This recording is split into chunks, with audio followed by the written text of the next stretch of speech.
Idea number 19 is become the preferred divorce sale expert. Okay? Yeah. Somebody's already identified what they don't You want know to what, do. you get a lot of referrals from the attorneys, Mhm. especially like, it was by the grace of God that I got connected with attorneys. Yeah. And the receiver, which I learned, the receiver is the guy you want, the receiver is the attorney that when the husband and wife or attorneys are not getting along and they're not really agreeing on anything, the judge will appoint somebody, a Right. third attorney, to make the calls. Mhm. When you friends with them, guess what?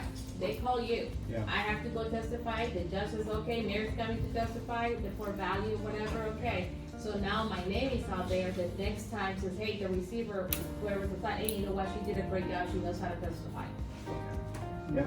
And what I teach people is if you've already got the book, because it's a license, on the back of the book, what you're gonna do is you just put that attorney, whatever attorneys that you partner with, you can make different versions of it.